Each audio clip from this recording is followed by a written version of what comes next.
Welcome to Young Voices Debates, where ideas clash, yet civility always wins. We bring the brightest of those under 40 together to hash out today's most pressing questions. We bring those under 40 because our ideology stems from the idea that those who are under 40 have a lot of policies being made on their behalf, yet they are not represented in the political conversation in Washington, in New York, Chicago, and Boston. So, without further ado, let me introduce to you our two debaters today. And while I do that, I want to invite you to make your voice heard on the resolution at hand today. Does the woke right exist? And if it does it cause a threat to liberty?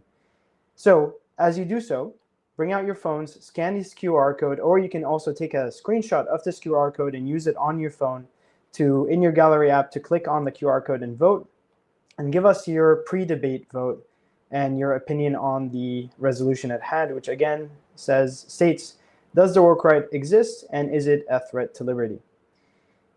I will keep the QR code for you here and introduce our two debaters.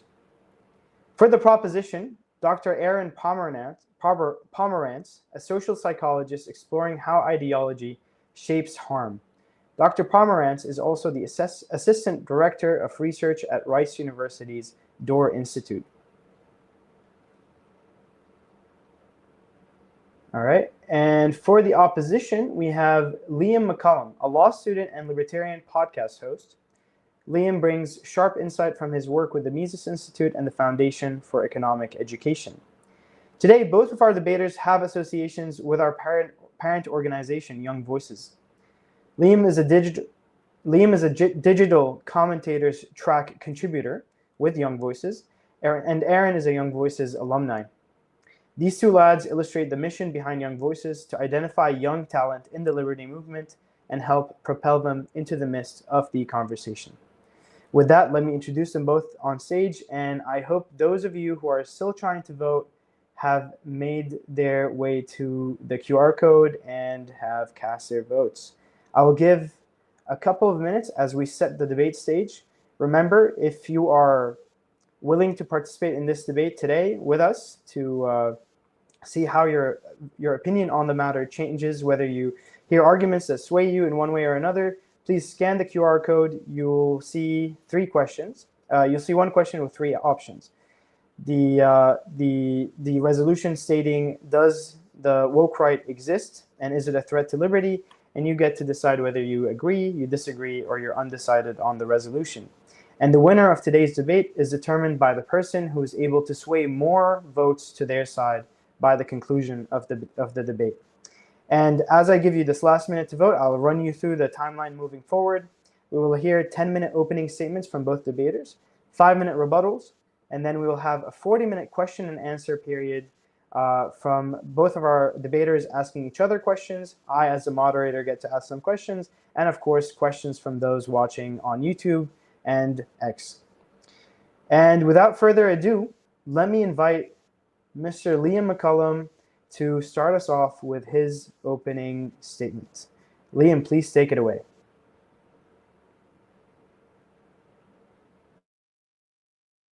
All right. Well, thank you, Hekmat, and thank you, Young Voices, for hosting this debate today, and thank you, Aaron, for agreeing to do it. So obviously, Aaron and I are going to disagree on the definition of the woke right and who is in it. And the way I see it is there are really two camps using the term. The first camp is using it to describe a group of people who are using the same woke tactics that the same group chastised over the last 10 years. And the other group is using it as a smear to shut down debate on the issue of foreign policy. And in some ways, I actually kind of hate the term woke, and I think it's pretty cringy and it's been overused. And in some ways, this debate is going to be a very online debate. So I wanted to do a little bit of an overview of how I think this term came about.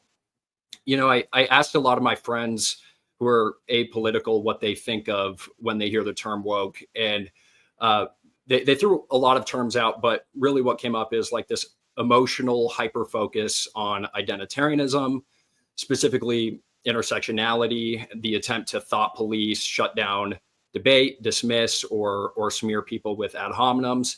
And then also just like this image of the blue-haired college liberal on campus who calls you a racist or Nazi or Hitler or transphobe or something like that if you have any policy disagreements. And, I remember very vividly over the last 10 years, I grew up in this kind of milieu, in this, in the right-wing resistance to this, and listening to what was called the intellectual dark web at the time.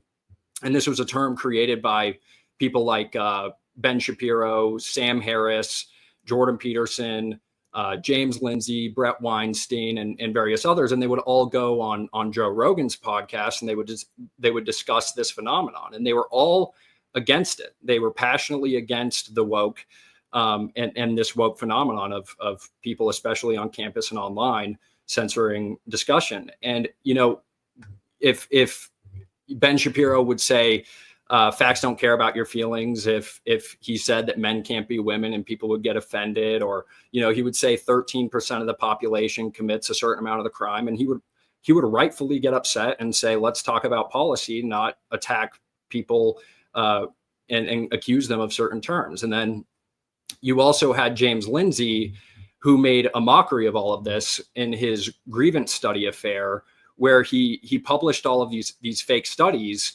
One, for example, was about dog park rape culture, and it actually got published. And the whole purpose was like, this is how ridiculous academia has become.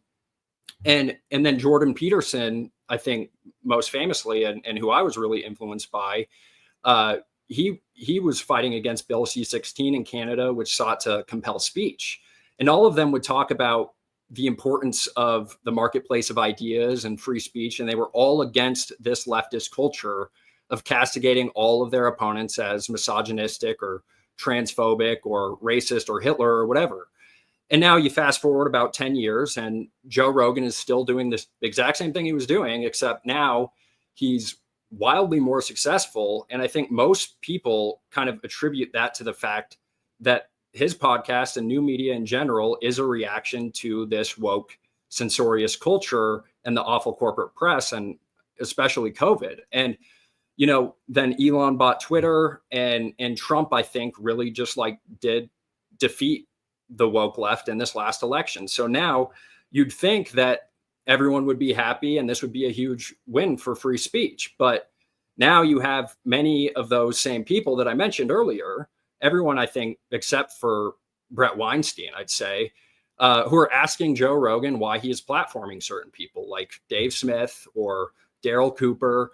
Jordan Peterson actually went on Joe Rogan's podcast and he asked Joe why, or whether he has certain guardrails that he puts up when he invites certain guests on his show. And even my opponent, Aaron, he has a podcast or an article titled "Memo to Podcasters: Free Speech Does Not Justify Promoting Anti-Semitism." And in the article, he says that we all have a duty to not listen to Joe Rogan, Theo Vaughn, and Candace Owens and various others. And, the obvious elephant in the room, the thing that changed in the last 10 years is the proliferation of information on decentralized media, and then the war in Gaza. And it was in that aftermath where so many people were calling Dave Smith a comedian who shouldn't be talking about this, or were calling various other people anti-Semites, that I heard Dave Smith use the term woke right on Candace Owens' show. And he was using it to describe this phenomenon of people like Ben Shapiro who were getting upset anytime someone expressed a policy disagreement on the topic of Israel, and attempts to thought police, shut down speech, and dismiss and do the exact same things that the left has done. And, I don't think the term was ever really meant to be like a technical academic exercise. I don't think Dave was saying there's an equivalent to the Frankfurt School on the right. That was never the point. But he was merely saying that these same people who were criticizing the left over the last 10 years are using the exact same tactics now.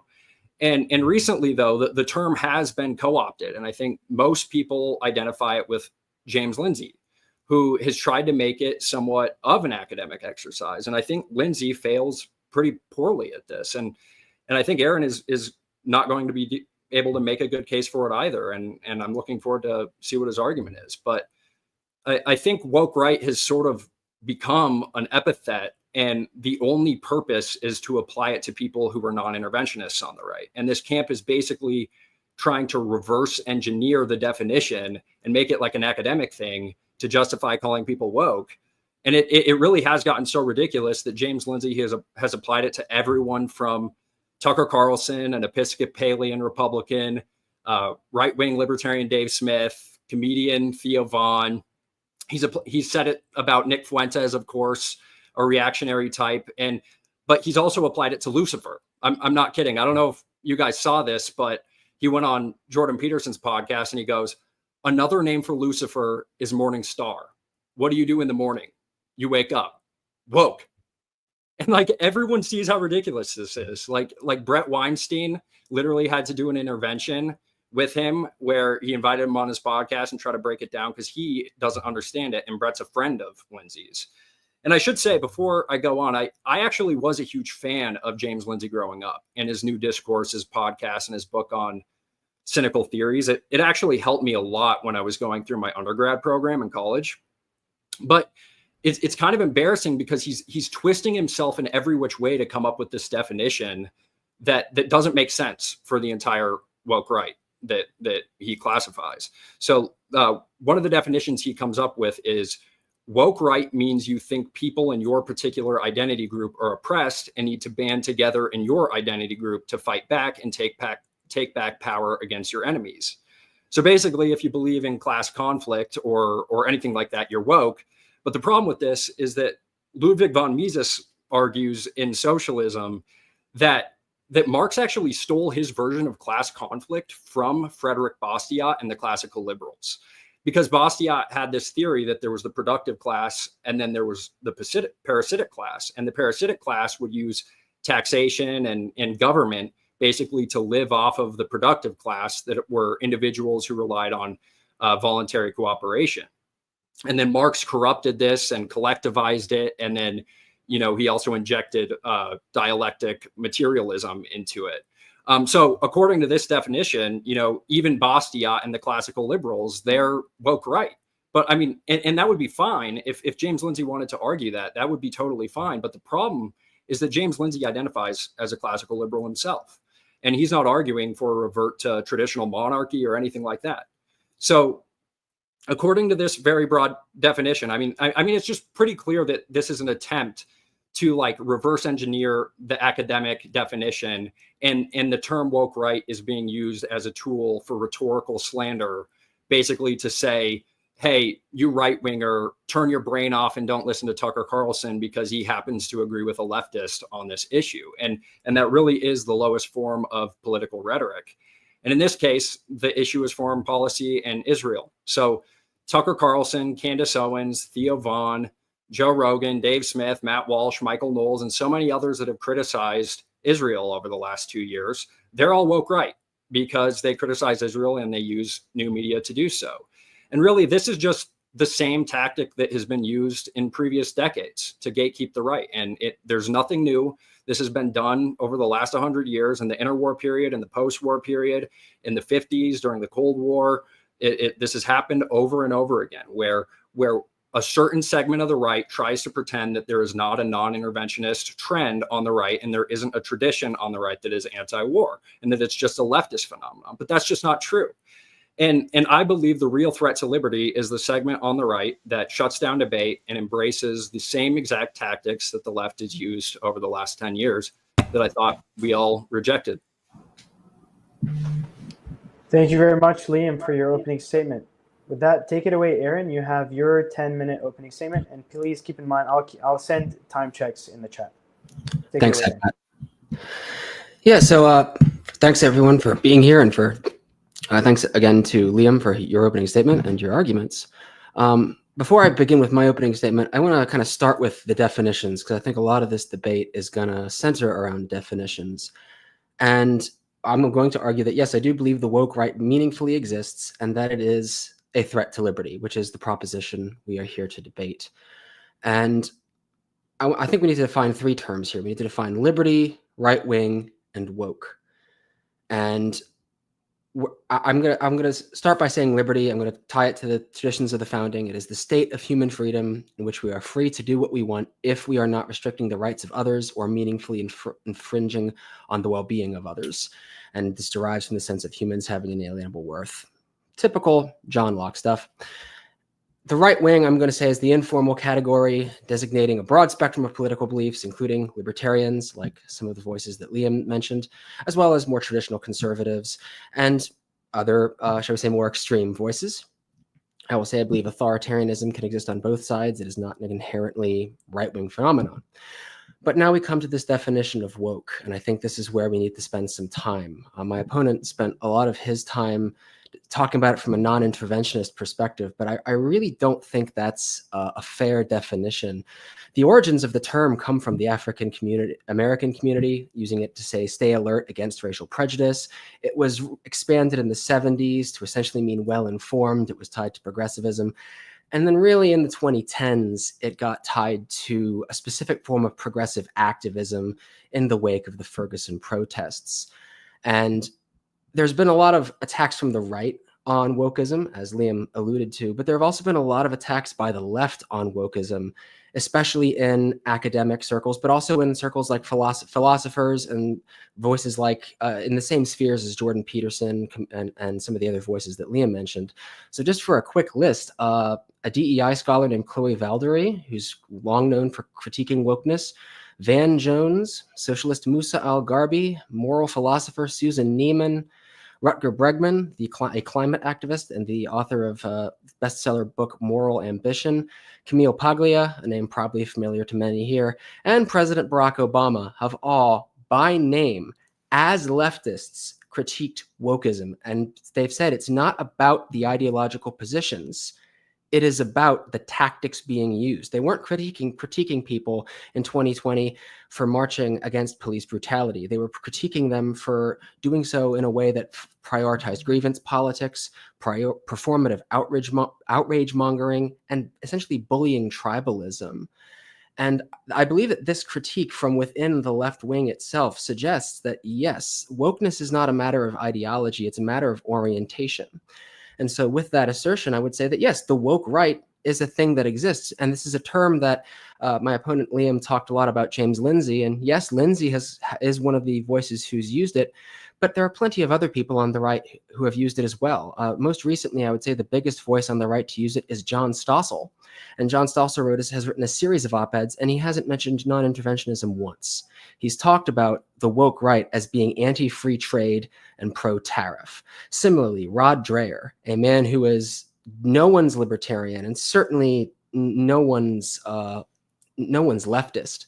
Rod Dreher has used the term woke right to refer to the manosphere, as exemplified by people like Andrew Tate and his brother, as well as people like Jocko Willink and others. So this is a term that is emerging organically, and it is being used about the right, not because of the right's ideology, not because of foreign policy positions, not because of the war in Gaza. It's not being used to shut down conversation. It's being used to describe a particular type of activism, a particular way of behaving that is not desirable and that does in fact threaten liberty. It's an informal category, but it is still a meaningful category. We use informal categories every day in our lives. I mean, the term liberal, for instance, covers a broad plethora of meaning, and yet we use it and we can tell from the context what it means. So I will say that wokeism, from my definition as the proposition, wokeism is a mindset rooted in tribalism, victim mindset, and identity politics that weaponizes outrage and conspiracism and attempts to police speech or thought to enforce a narrow vision of virtue and belonging. And I will say that each of these has been exhibited by both the woke left and the woke right, and that is why I believe it deserves criticism from both within the left and the right, because it is a threat to liberty, both within the left and the right. So we have figures on the left like Ibram Kendi, Ta-Nehisi Coates, Mehdi Hassan, Robin DiAngelo, Sean King, Cenk Uygur. I could keep going. But we do have voices on the right who exemplify this. Candace Owens, Tucker Carlson, Steve Bannon, and yes, Darryl Cooper. And I'll get back to him in a second because Liam did bring up an article I wrote, and I think it's fair to bring that up. But let's start with tribalism. This tribalistic idea is that the woke are the only arbiters of good. They are the righteous. You must be with them or against them. And it doesn't really matter what your beliefs are. It matters that you side with them. They may even change their beliefs, and it doesn't matter. If you aren't with them, you are not a real liberal, leftist, progressive, conservative, Republican, whatever it is. It's all about the tribe. It's not about the actual ideology at hand. Barack Obama actually blamed the loss of the 2024 election on this phenomenon, saying that it was a failure of Kamala Harris to be accepted as progressive enough. But we've seen figures on the right being attacked as being not really right-wing enough, being false conservatives, people like Jonah Goldberg and Douglas Murray, people who are quite solid Kirkian conservatives. And I say as somebody who would not describe himself as a Kirkian conservative, but these are no man's leftists, but they're being called leftists and libs and slurs I'm not going to say because they don't toe the party line on something like Donald Trump or tariffs or what have you.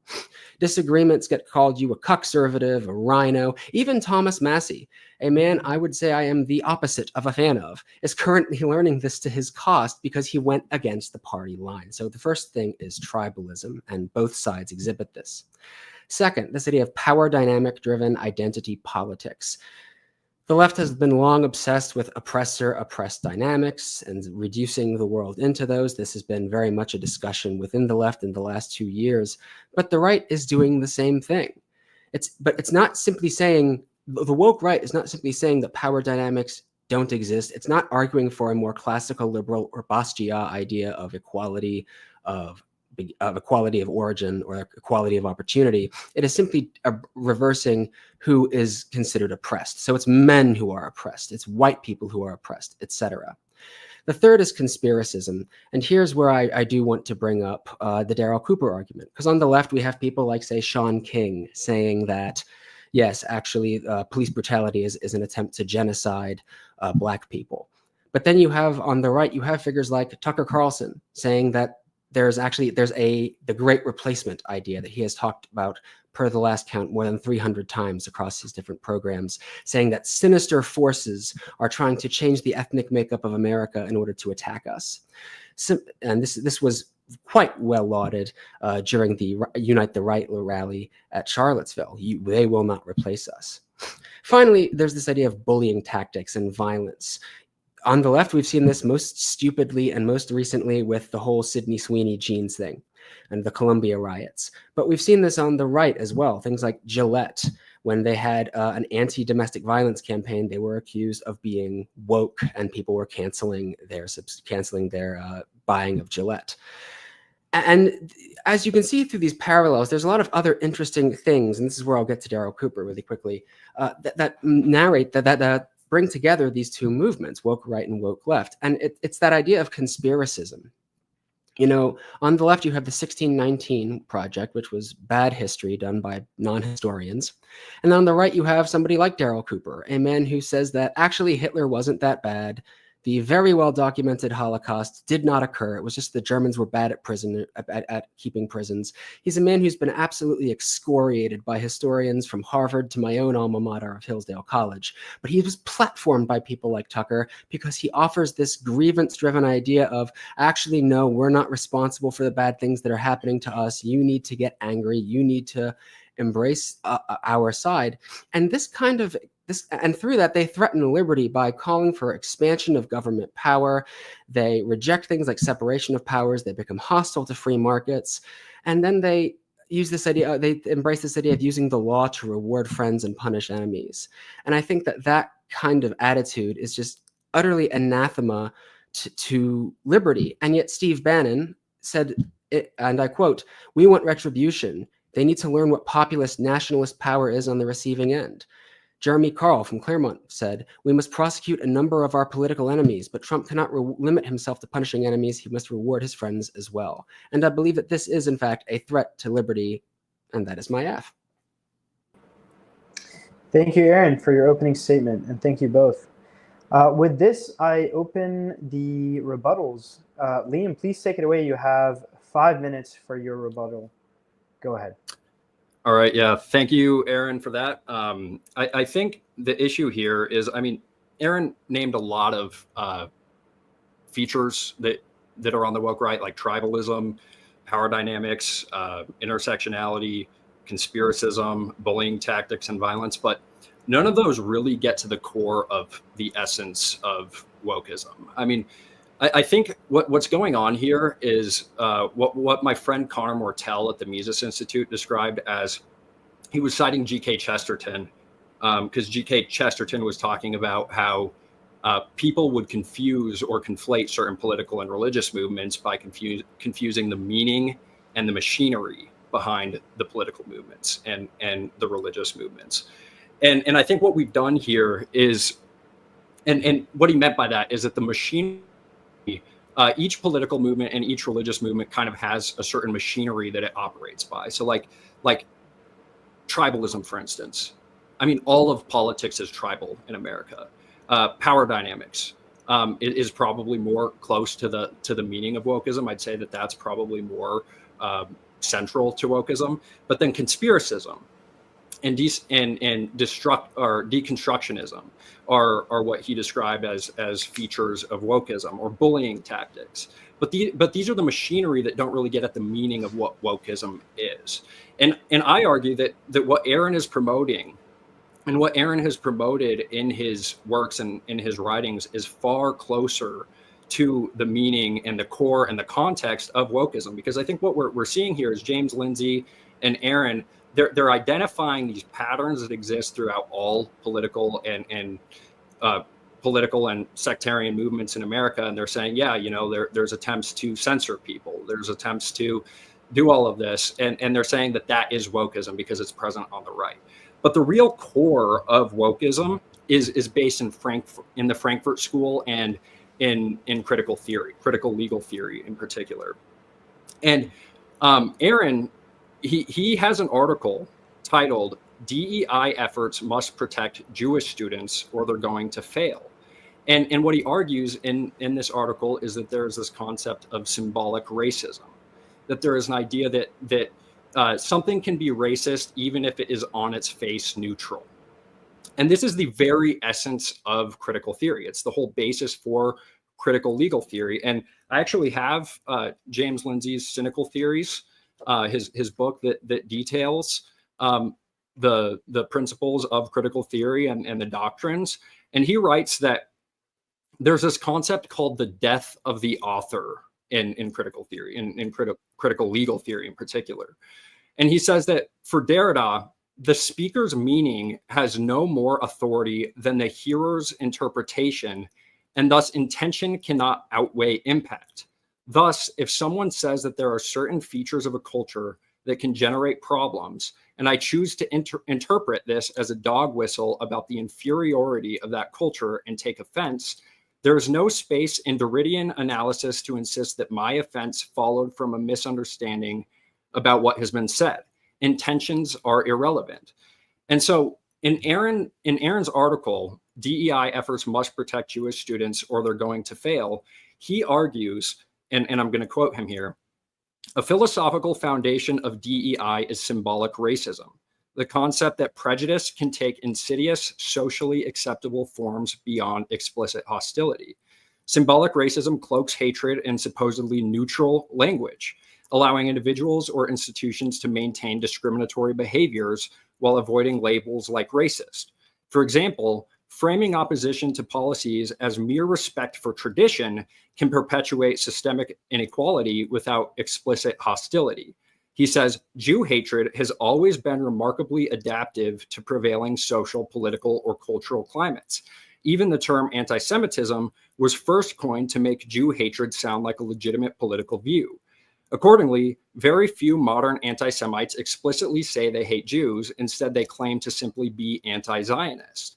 And what Lindsay is talking about is there's this phenomenon on the left, specifically in the critical legal theorists, where they will say things like, if you support voter ID laws that apply equally across the country, if you support voter ID laws because you are in favor of election integrity or something like that, that law can still be racist because it has racist outcomes. If it disparately impacts a certain population, it can be racist at its core.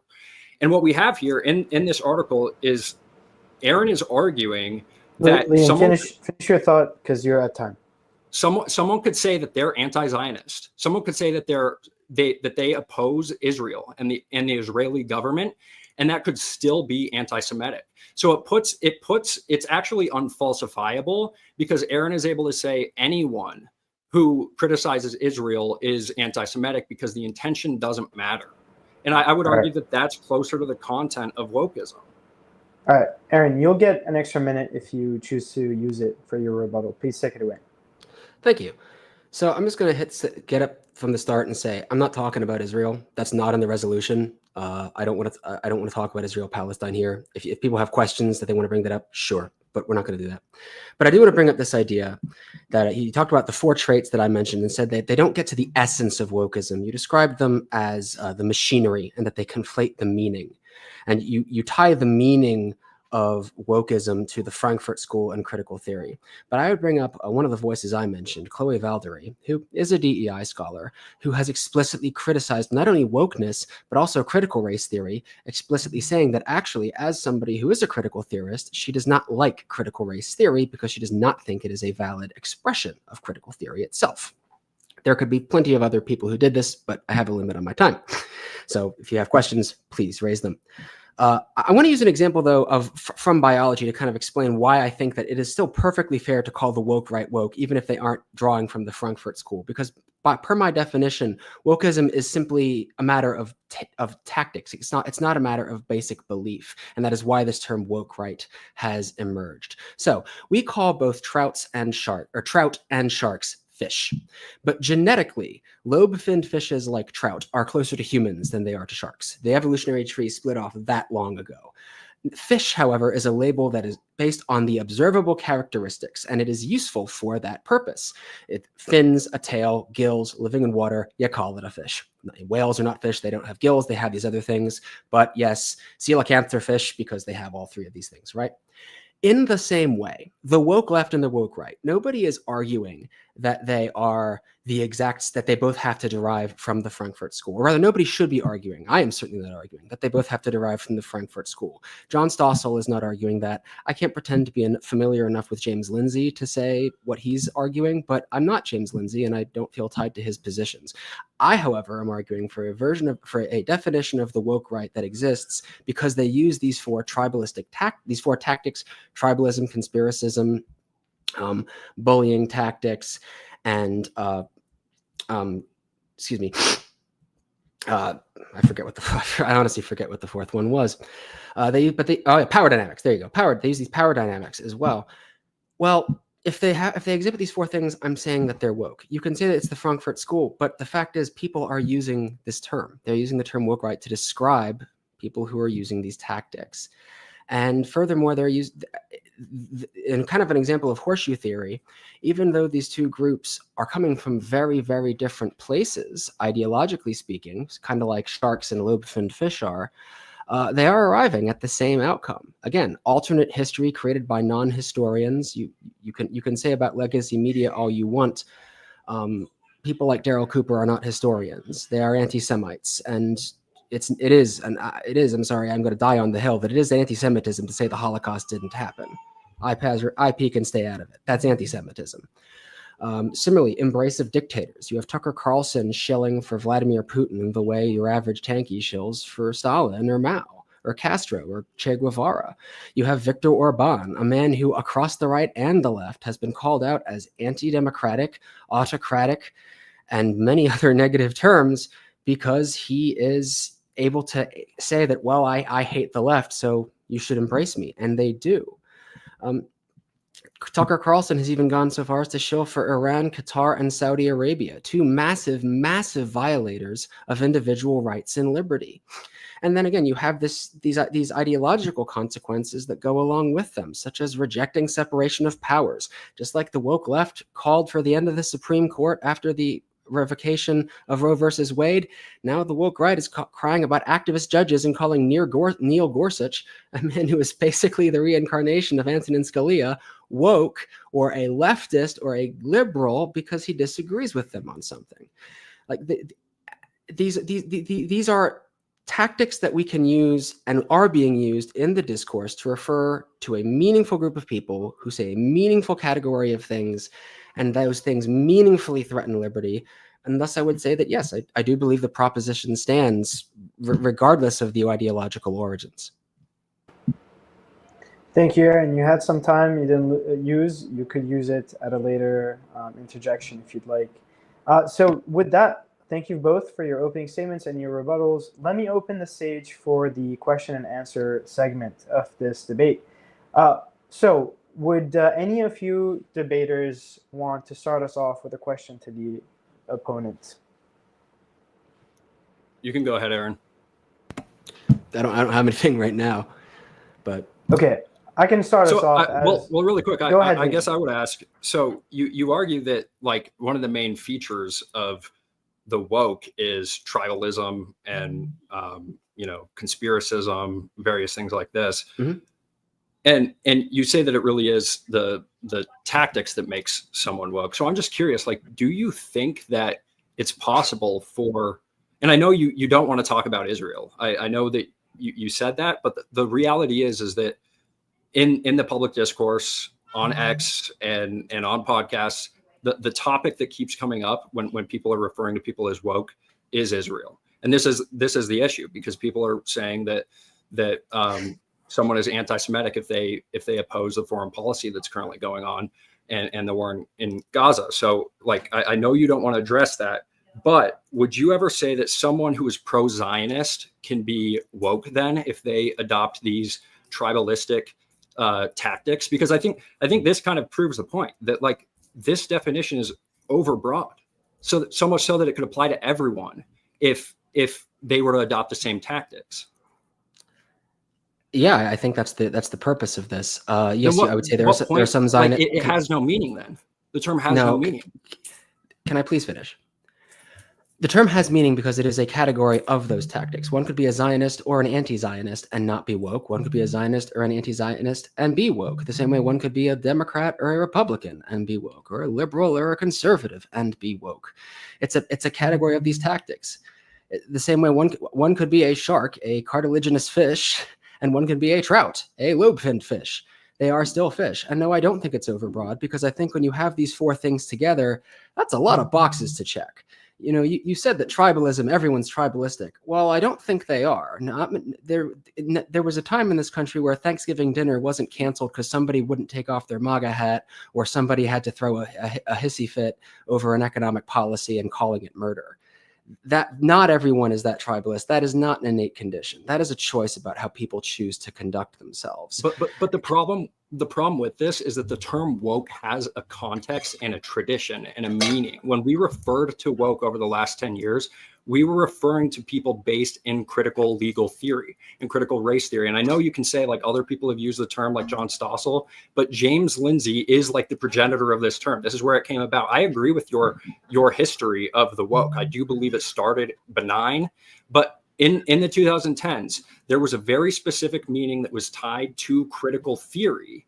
And if you subtract that from the entire context, the word loses meaning and you can apply it to anyone. And this is actually a feature of wokeism. This is a feature of critical theory because it is founded in postmodernism. Like critical theory is founded in postmodernism and the abuse of language. And you are using woke tactics by stretching the term woke and using warfare through language to basically create a new definition that it never had and give it a new context that it never had. That is literally what we have opposed over the last 10 years as the right wing. Is when someone says that another person is racist, that what we actually traditionally understand and colloquially understand the definition of racist to mean is that someone in their mind believes that a race is inferior. Okay, but when the critical theorists and the critical race theorists came in and said, no, actually, we're going to use definitions that normal people don't use. And racism actually means that that a policy has disparate outcomes. Like, that was an abuse of language, and it was intentional because it was grounded in postmodernism. And you're doing that with the term woke right now. Like, ironically, you're using a critical theory or a critical framework against all people by trying to find wokeism in everything. Aaron, please respond, and then maybe ask one question, and then we'll start with the questions that are flooding in from YouTube and X. Thanks for everyone who's tuning in. Please take it away, Aaron. Well, I'm sorry you feel disagreement with you is woke. I'm sorry you feel that I am woke. But I don't think that the fact that a word changes meaning is inherently an abusive language.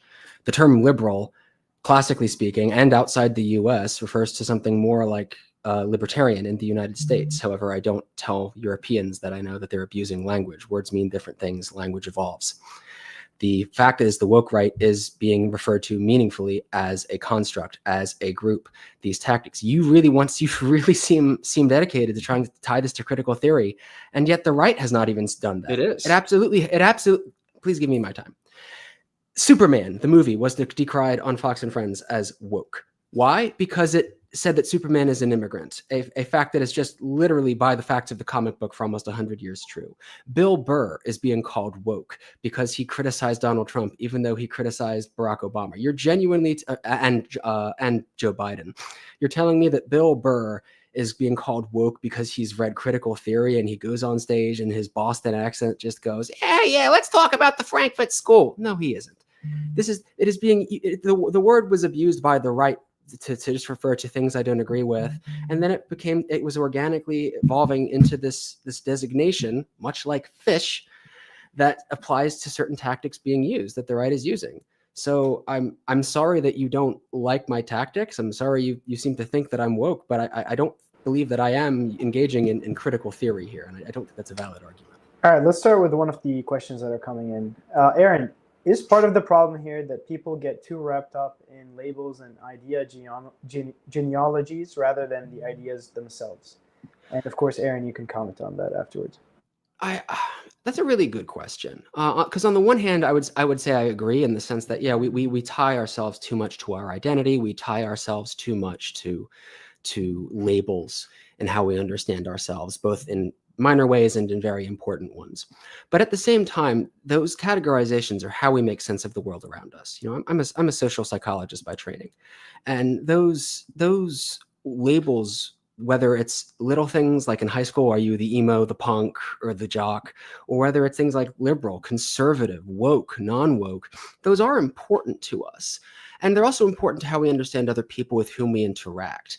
I think the problem here comes when we make a label that represents only a part of our identity, the entirety of our identity. And then we take that, I believe in X, Y, and Z, and anyone who disagrees with me on X, Y, and Z is thus evil and nasty and must be attacked. Jonathan Haidt wrote a lot about this in his book, The Righteous Mind. And I think that would be what I'd recommend, like, following up on this, is that the idea of over-identifying with a cause or with a label can be bad, but at the same time, those causes and labels are good, and they are helpful for helping us understand the world around us. Liam, would you like to comment quickly? Yeah, I mean, I agree with that. I do think part of my hesitation in this resolution, actually, because we went back and forth on the verbiage of the resolution, was that I think that we were going to debate terms, and that ultimately we would be giving different definitions and trying to, like, ascribe them to different people, and it would become a semantic debate. When the whole time I've been arguing that really what's behind this is it's another attempt to gatekeep, like former generations did against the non-interventionists and the old right in America. And clearly the main issue that the right is divided over, and I know Aaron wants to deny this and he doesn't want to talk about it because he's written extensively about this issue and he knows that it's woke. He knows that his article, when he advocates for DEI applying to Jewish people, is in essence critical theory. It's critical race theory. And he doesn't want to go there. But the reality is the segments on the right, the reason the right is divided is because of foreign policy, and specifically the issue of Israel. And so that's what all of this has been about. If you go on Twitter, and I know, Aaron, you're not online, and maybe you're in academia, and maybe that's why this is happening. But if you go on X, the way that woke right is being used is against people who oppose the United States' policy toward Israel. That really is the nature of it. And that's and I think that if we probably should have debated that resolution instead, but instead we're engaging in a debate that is largely semantics. So here's a question that would maybe anchor the resolution for us. Who is on the woke right? Maybe that will help us all establish some parameters here. Tucker or Jordan Peterson? Who wants to take it away first? I'll go first because, I didn't want to take the affirmative of this resolution because I'm not beholden to the term woke right. I think it's kind of a dumb term, like I said up early, like up in the front. I think the term has been overused. It's kind of cringy. And we really don't need another term to describe a whole nother group of people on the right. Like I said, there isn't a Frankfurt School on the right. But I do agree with Aaron that there are tactics that the right wing over the last 10 years has adopted and they have outright rejected. And when most people are asked about the woke right and what they think of, they do think of liberals on college campus that get offended. And we have a lot of people right now in media that are on the right wing that used to chastise those very tactics that are now calling people anti-Semitic or racist or whatever if they oppose Israel. And I would say that those people, if we're going to call anyone woke right, are the woke right. I would say if you're going to say who's on the woke right between Candace Owens and Jordan Peterson, were those my options? No, Tucker Carlson. And Tucker Carlson. Tucker Carlson is a conspiratorial outrage monger who, absolutely constantly appeals to power dynamics, puts forth totally fake history, and is incredibly tribal. So by my definition, and by the definition used by people like Rod Dreher and John Stossel, I'd say he's an example of woke right. Jordan Peterson is a classical liberal who kind of hangs out in some interesting circles. So when Jordan Peterson talks about the dark tetrad psychopaths that are taking over the right, and he is sort of conspiratorializing and saying that there's this anti-Semitic guise that is rising on the right that really does characterize everyone from Dave Smith to Daryl Cooper to anonymous trolls online to Nick Fuentes, is that type of divisiveness and that type of conspiratorialism. Is that also woke? Because I mean, those definitions. You just mentioned 3 people who deny the Holocaust, Liam. You really want to talk about this? Okay. Actually, no. Let's go into it. What exactly did Daryl Cooper say that was Holocaust denialism? Please define it specifically. That they were not killed by Zyklon B in chambers. That it was simply disease. He did not say that. There is not a single point that he. When did he say that and where?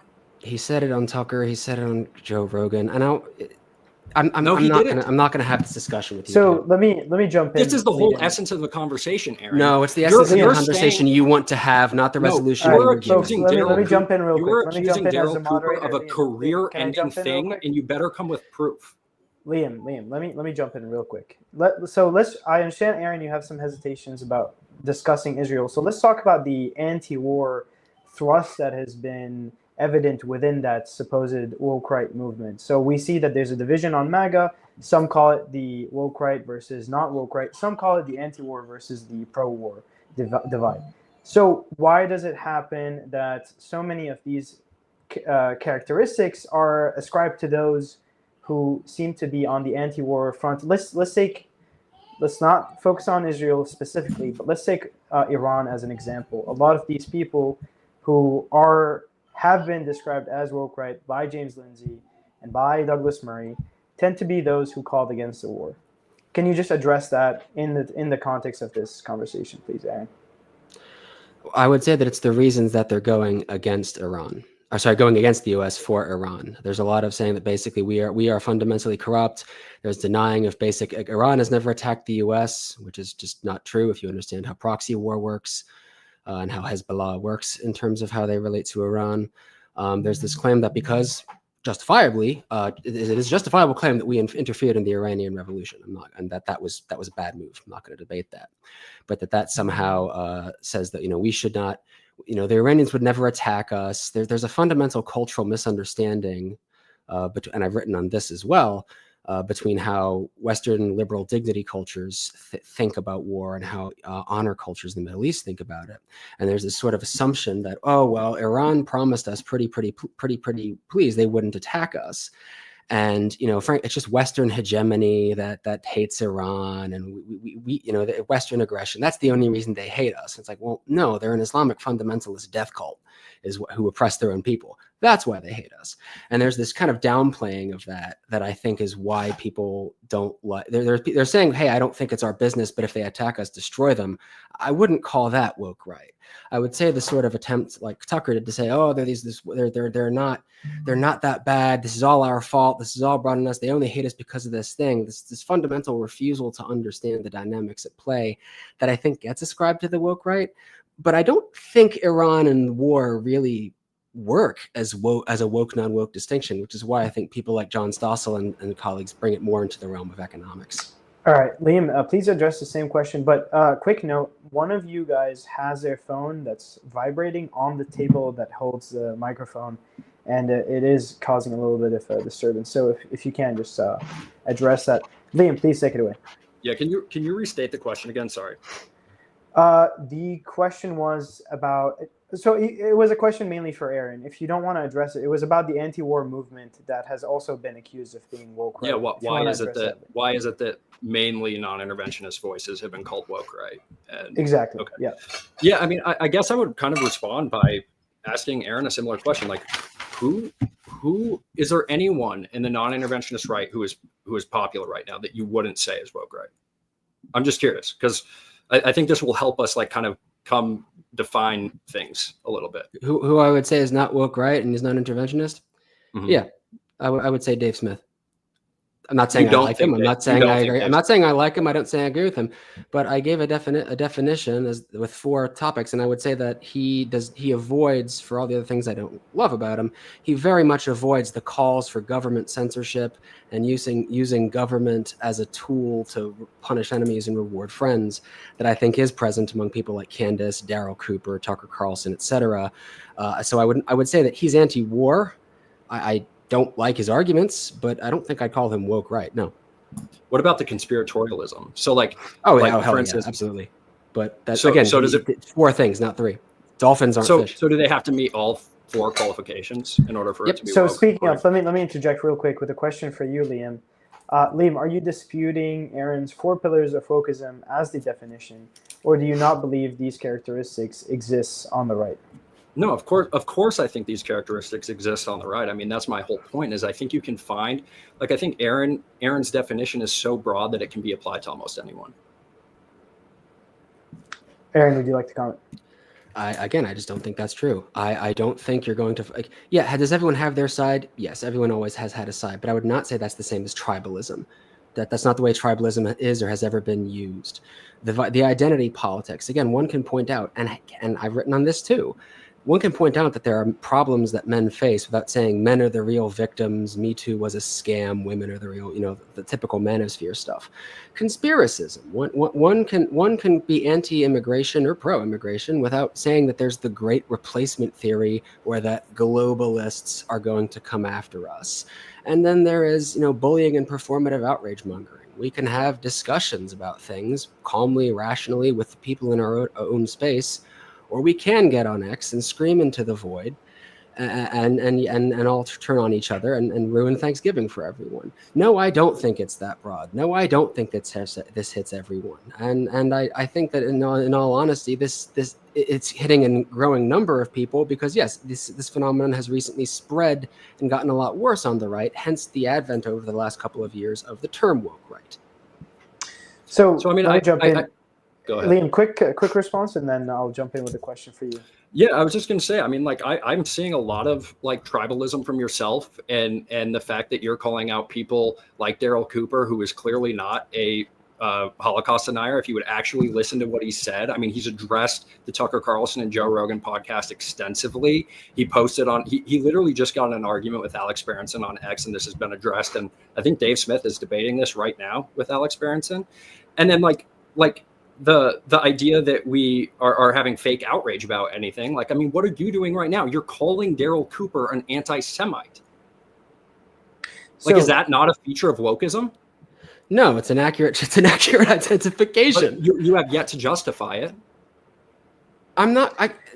so no. we can engage in another debate, a future debate about Daryl himself and his proclamations. But let me recenter this conversation by asking you, Liam. So, if it's based on ideas alone, do people on the right engage in the same sort of grievances and oppression politics that kind of Aaron was referring to?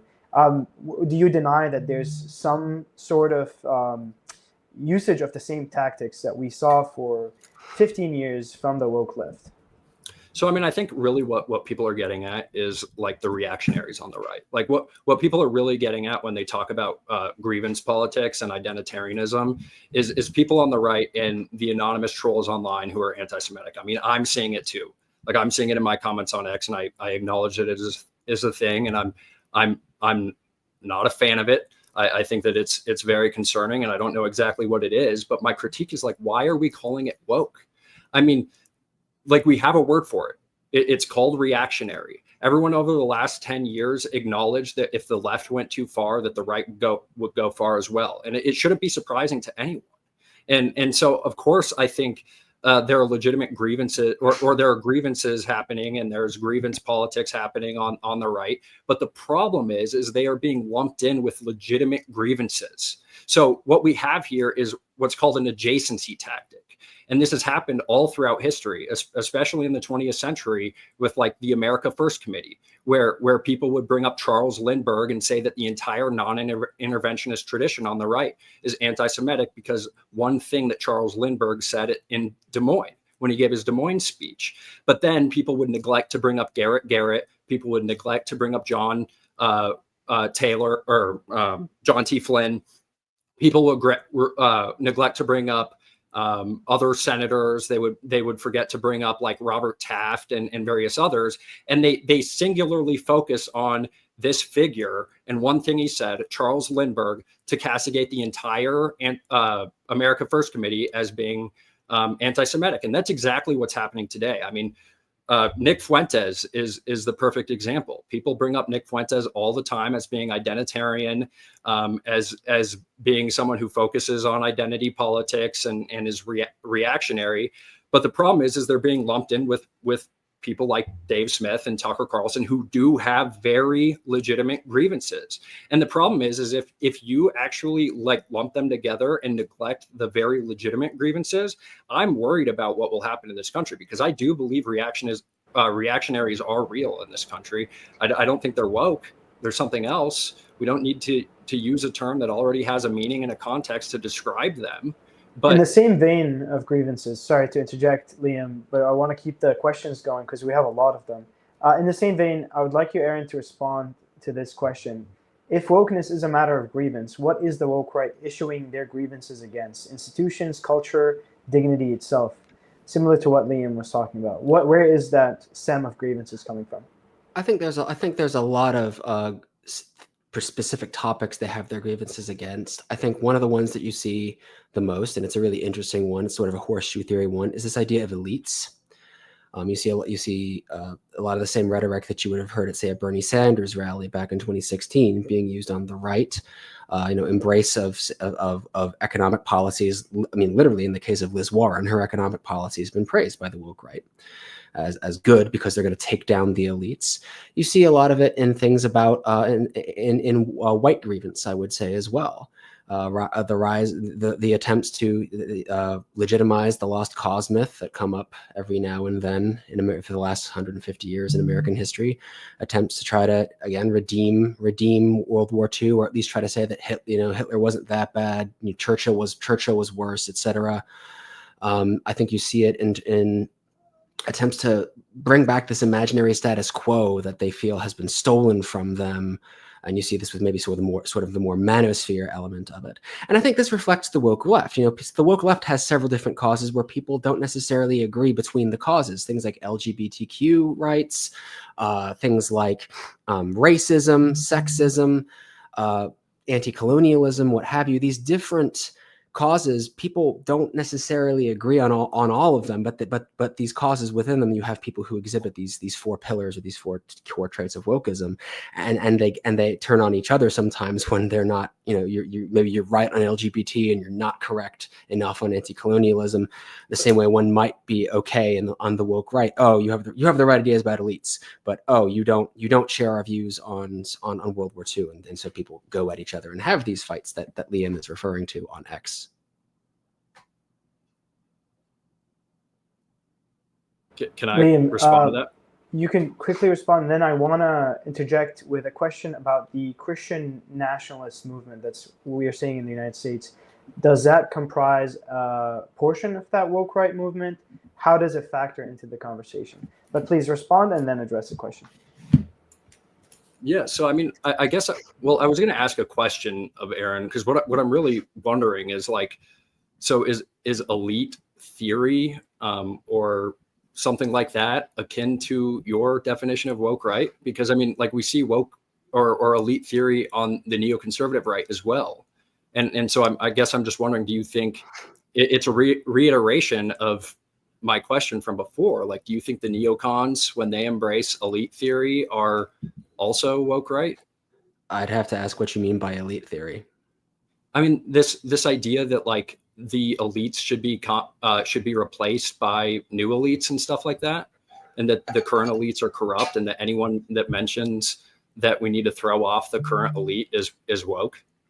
No, I wouldn't say they're being woke, because they're not necessarily exhibiting these other 3 traits in the definition I gave. Okay. Again, you can have different elements of this, but I think wokeism, kind of the way one could be a progressive, like some of those names I mentioned. Like Van Jones is very progressive. He's very left wing, but I wouldn't call Van Jones woke, because I would agree. I would agree with that. Yeah. So that would be what I'd say about that. I'm sorry, Heckman, was the Christian nationalism question for me? For both of you, where does Christian nationalism that we're seeing on the rise with figures like Nick Fuentes, and some days Tucker, factor into this conversation? I mean, I would say that I don't think it's fair to Christian nationalists to put Nick Fuentes in their camp. I think I'm going to say that with saying I detest Christian nationalism, but let's fight things for what they are, not falsely conflate things. Nick Fuentes is something else. I don't know if they've invented a word for him yet. Do you think he's woke right though? Oh yeah, absolutely. Why? Because he's tribalistic, identitarian, and use power politics. Yes, the same thing I've been saying. I do want to answer the question though, and I would say that that you look at the specific grievances in the American Christian nationalist movement of people like Douglas Wilson and Stephen Wolfe, and then on the more extreme side, people like Corey Mahler and the Stone Choir crowd. These people, saying white people have been too long oppressed. Some really horrifyingly racist stuff. The Christian theological term is kinism. They say a lot of it delves in this idea of white people and Christians having been oppressed for so long in this country. There's a that Christians have to band together and exclude others, to include, make others people second-class citizens, which will be interesting when Protestants and Catholics get whittled down to the last 2 ones. A lot of self-victimization. Tons of conspiracism, just tons of it all around in terms of the view of history they're dealing with is this. It's like an alternate history novel. If you read Stephen Wolfe, or especially Andrew Torba, his categorization of history, and then again the bullying, the performative outrage. Doug Wilson, who's basically taken over Moscow, Idaho, and he does this every November. He sets something on fire and gets all angry about, I don't like that women can vote. And gets angry about it. And yeah, I'd say they absolutely fall within the realms of the woke right. I mean, I like, there's really little to disagree with there. I guess, if we wanted to debate about Christian nationalism, we could, but the resolution is, are they woke right? And I just don't think that the term woke is really helpful in applying it to Christian nationalism. In that way, it's too broad. Liam, let's hone in here. Would you define Candace Owens as a reactionary or more in line with Tucker Carlson? This is a question we got from YouTube. Thank you. Yeah, I don't really know what Candace Owens is. I find her work really entertaining. She's a fascinating figure, and she just left Daily Wire, so I think it's really hard to tell exactly where she is. But I think Candace Owens kind of demonstrates exactly what I'm talking about, that like the right and everyone who has been classified as woke right by these people is so broad that it applies to everyone from Candace Owens, Tucker Carlson, Nick Fuentes, Satan, like I said earlier in my opening remarks. And that's just not helpful at all. I mean, Candace Owens recently interviewed Nick Fuentes on her podcast and has clearly not been a fan of him. Today, I saw Tucker Carlson referred to Nick Fuentes as a federal agent who is clearly there to discredit the non-interventionist right wing.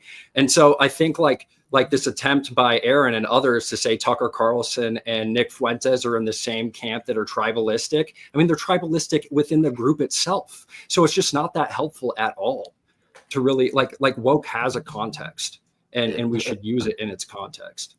If I could respond really briefly. Go ahead, Aaron. I would say you see the same tribalism in the left, though. Like look at the dialogue and the discourse around, say, something like Hogwarts Mystery, the video game, and J.K. Rowling. Look at the way how fourth wave feminism and third wave feminism have turned on each other. To say nothing of second wave feminism, who somehow have now ended up on the right wing, and this tribalism, tribalism means that you turn on each other eventually too. And I think the key to that, what makes them woke, is that in the very essence of what they believe is critical theory. And as James Lindsay defines in Cynical Theories, critical theory requires a cynical look and an assumption that racism exists in the world. And they go about and they critically examine the subject, whether it's an art or something that someone says, and they assume that racism exists or that anti-Semitism exists, and they try to find it in statements. They're hypercritical about things. What I've argued is that you are doing the exact same thing when you argue that someone who is anti-Zionist, who says that they are anti-Zionist and that they are only criticizing the government of Israel, when you say that those people are still anti-Semitic, what you were saying is that what's in their mind and their intention does not matter, but the outcomes matter. And that is the very essence of critical theory. And so that's woke. I mean, that like we can talk about tactics, but this is mixing up the mechanism and the meaning, like I said earlier when quoting G.K. Chesterton. It's not helpful, and it describes almost every political movement and every political group in America. Aaron, a quick response from you?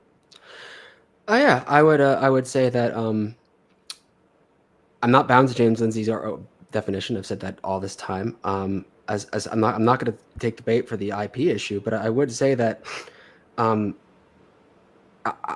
that you can have all elements of these four elements of wokeism. You can have one or two of them, and you're not woke. People who are also very much of the Frankfurt School have critiqued wokeness by name as a form of advocating for things. And I think that's something that you don't have to belong to the Frankfurt School to be woke. I just think that this is like, again, a woke, postmodern, abusive language. I think we're stretching it out way beyond its meaning. All right, let me jump in with another question. Liam, do you think that those on the woke right apply the same objections to other countries' foreign policy, meaning other than Israel's, like China, Belarus, Rwanda, Sudan, Oman, etc., that they do to Israel, or do they only talk about Jews negatively?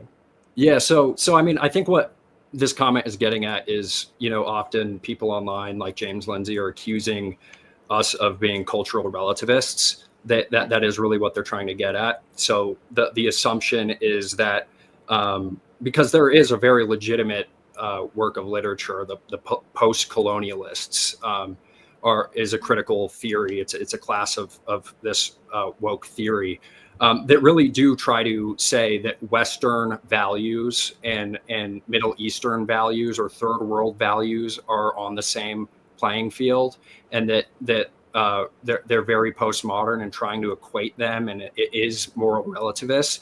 But I think what is happening often when people accuse us of being moral relativists, they're framing it in a false binary where they're trying to suggest that we are moral relativists and they're standing for objective universalism and universal moral standards. But the reality is what they're adopting is a close cousin of moral relativism. What they're adopting is moral exceptionalism. And the argument is that, yes, universalism does exist, moral universalism does exist, and certain values are more important than others.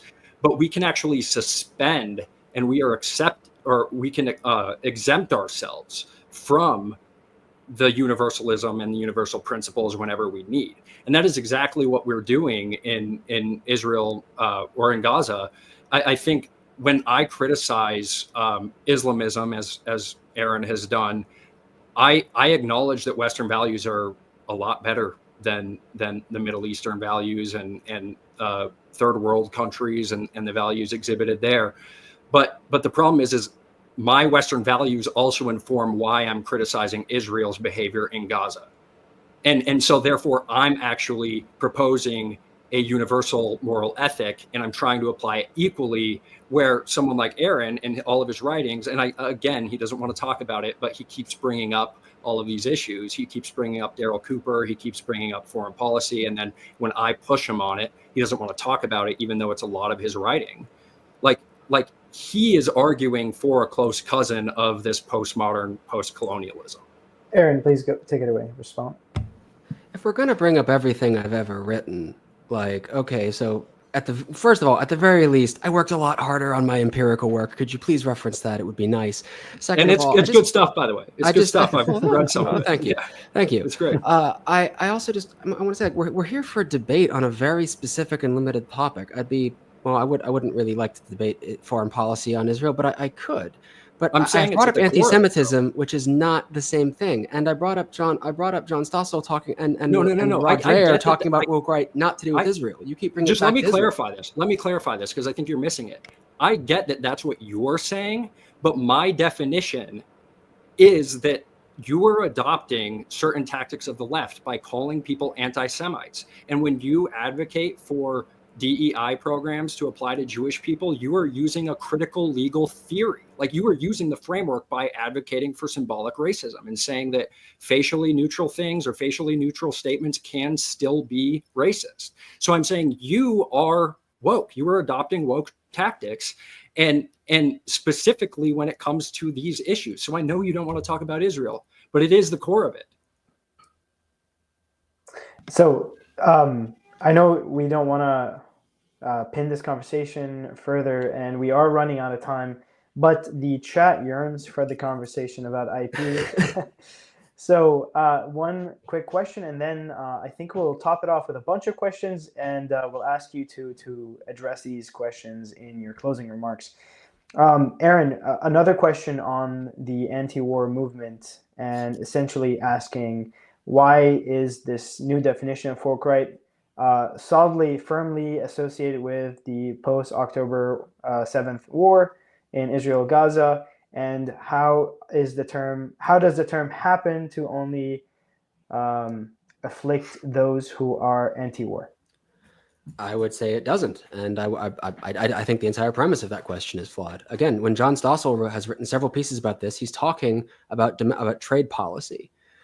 When I'm talking about and even myself, I've talked about the Great Replacement with saying things like, that has nothing to do with Israel.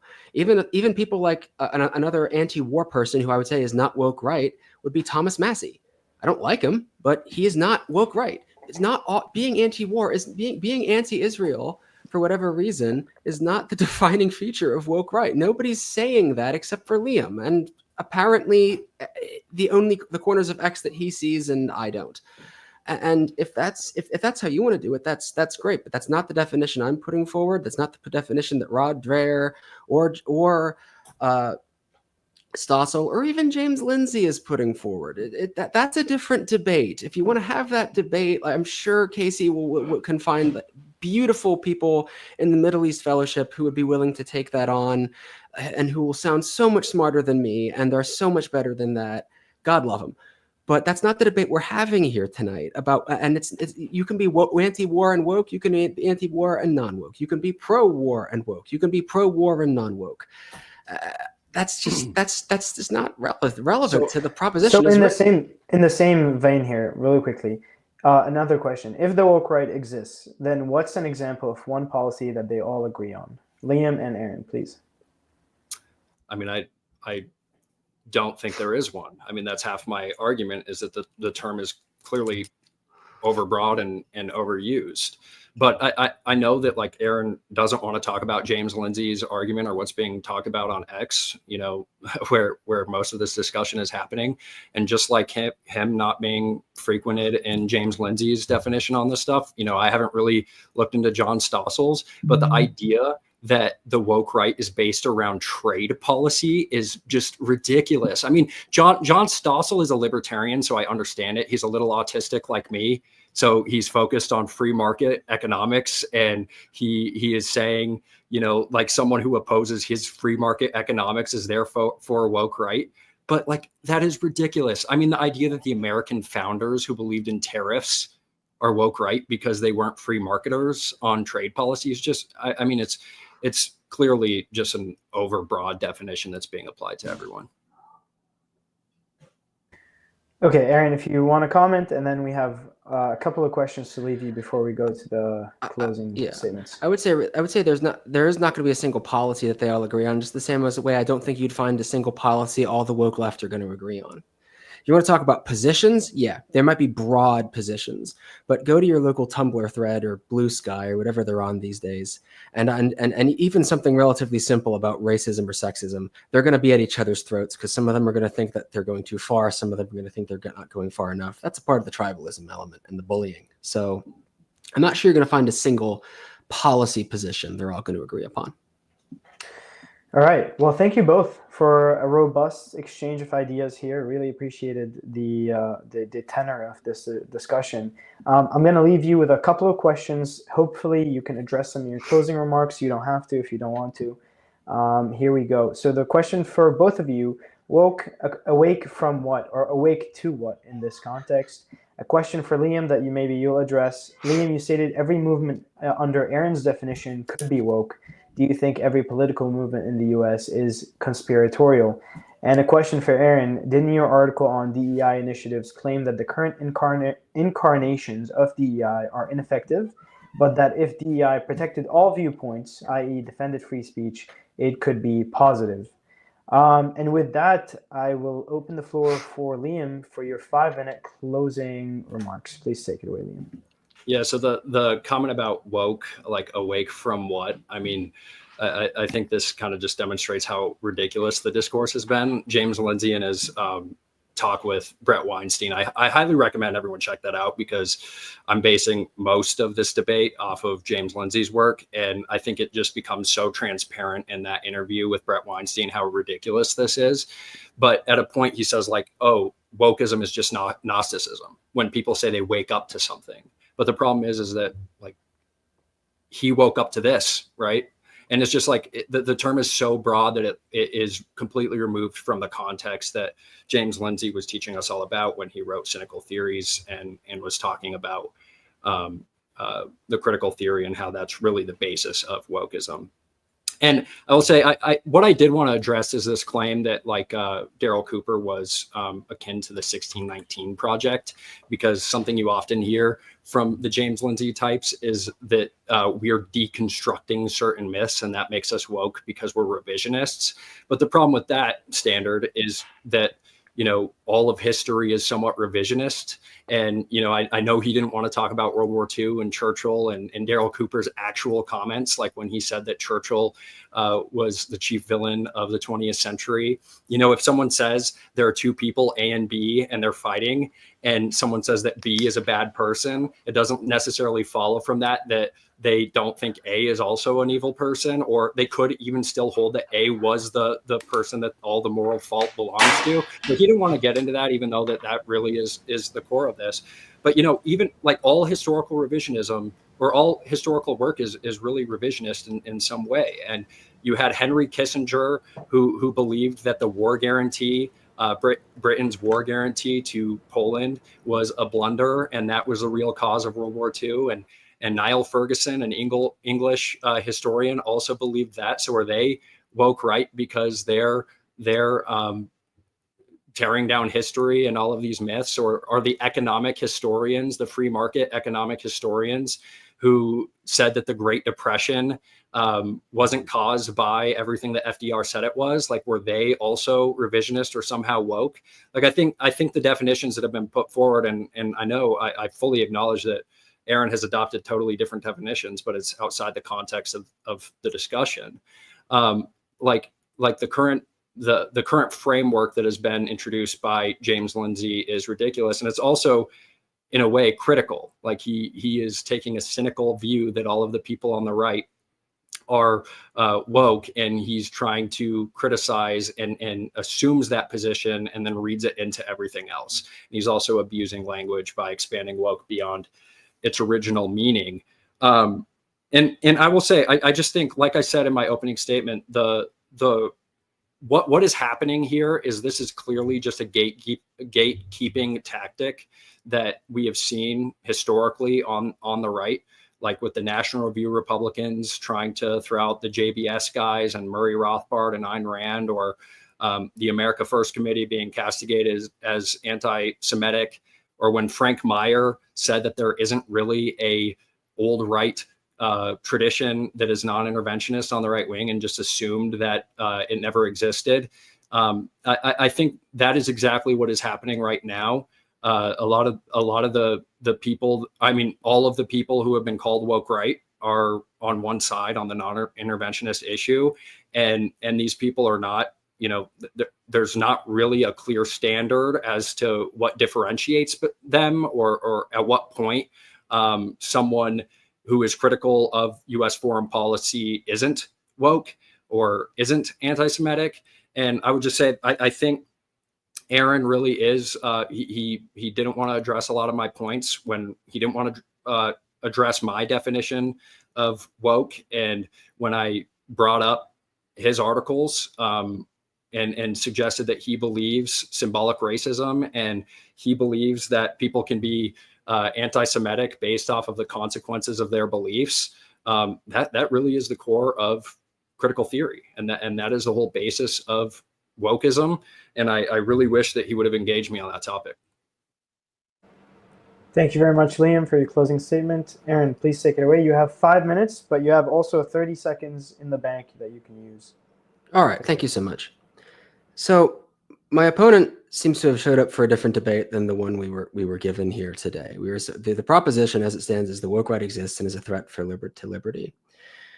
And I gave 4 traits and defined definitions of wokeism that he seems to have ignored. He did advance his own definition of wokeism. He tied it to the Frankfurt School, but then I brought up the fact that scholars like Chloe Valderi and Musa Al-Gharbi, Susan Neiman, and Camille Paglia, all of whom explicitly tie themselves to critical theory, condemn wokeism as something else. And I want to return to that idea here that wokeism is not an ideology. It's a matter of tactics. And it is a threat to liberty to engage in those tactics. It is not, you can be woke right and woke left, or woke left. It doesn't really matter. The Israel-Palestine issue is not the issue we're here to debate tonight. As I said, there are many wonderful people, either in my former cohort or the current cohort of Middle East fellows, who I'm sure would do a bang-up job of that. What we're here to debate is, does the woke right exist? And are they a threat to liberty? The question, he then accused me of being woke. If he wants to give me a definition that says I'm woke, that's fine, but that doesn't mean the woke right doesn't exist. The fact is that there are people on both the left and the right who engage in these 4 behaviors, the same way that sharks and lobed-finned fish are both called fish, even though they are genetically totally different and on opposite ends of the phylogenetic bracket, because it is a useful label. And this is why the term has emerged and is being used by voices as diverse as Stossel, Lindsay, and Rod Dreher. I'm not tied to Lindsay's definition because neither is Rod Dreher when he condemns the woke right for the manosphere. Neither is John Stossel when he attacks the current anti-free trade and big government practices of the woke right, and attacks statements and philosophies like use the government as a tool to punish your enemies and reward your friends.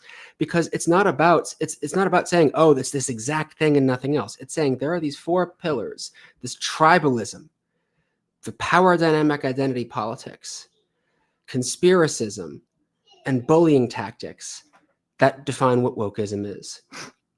And my opponent brought up Daryl Cooper again and again, and then he said that basically my definition is too broad for wokeism and that everyone would fall under it. But one of the people who came the most virulently out against Daryl Cooper is the historian Victor Davis Hanson. Victor Davis Hanson is the conservative's conservative these days, I would say, and at least if you're into history. I would disagree with him on many things. I had the opportunity of meeting him once. He wouldn't remember me, but he was fun to hear speak. And when Victor Davis Hanson is calling you out and calling Daryl Cooper out, I wouldn't say he was being woke. He's a conservative. He's calling out somebody else on the right for a bad position. But only one of them would I say is woke right, because the conservative Victor Davis Hanson was saying you're being tribalistic, you're being obnoxiously, outrage mongering, you're being conspiratorial, and everything you're talking about is based on identity politics, like we see on the left. And that's why this term is emerging.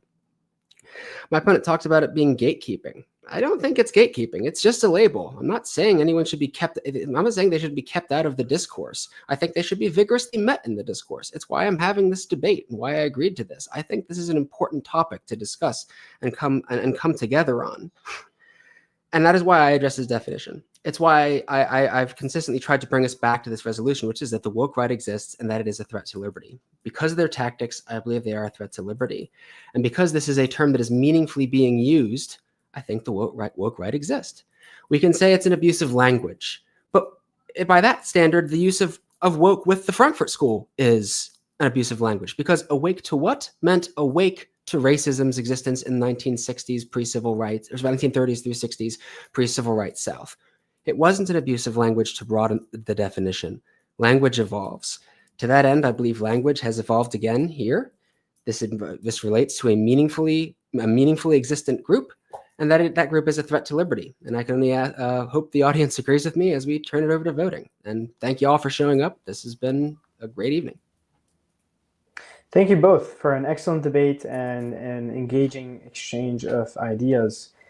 With that, as Aaron said, we'll open the post-debate vote. So again, the resolution states, does the woke right exist and is it a threat to liberty? Think about the arguments you heard tonight, and please go ahead, take out your phones, scan this QR code, or you can take a screenshot of this QR code if you're watching on your phone.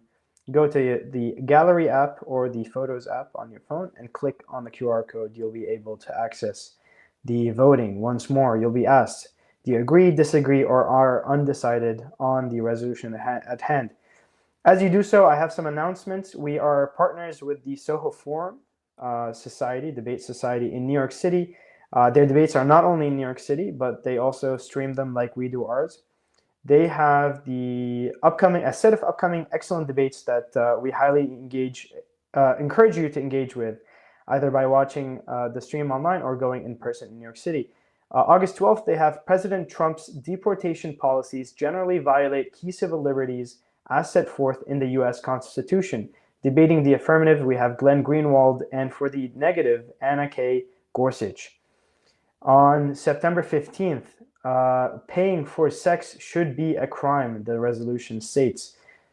Debating it, Melanie Thompson and Caitlin Bailey, a debate that we on Young Voices Debates held last year.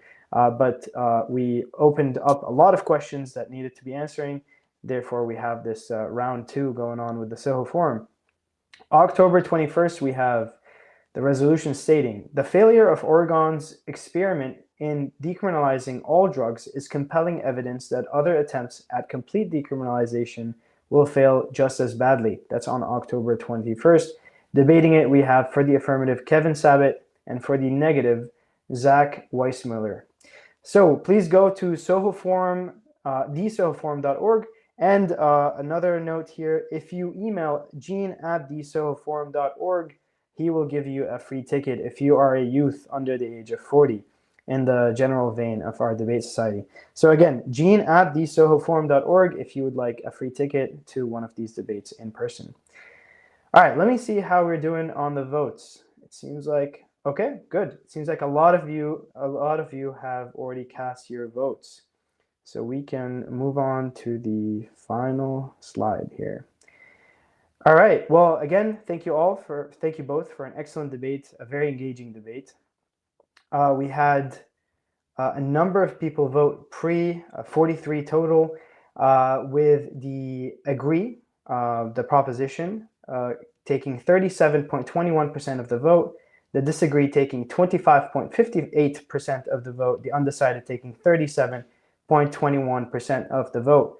And the change in the post, after garnering 45 votes, we have the percentage for the agree 47.83, disagree at 45.65, and undecided drastically dropped. So a lot of people made their mind on the topic at hand, which is great to hear, 6.52.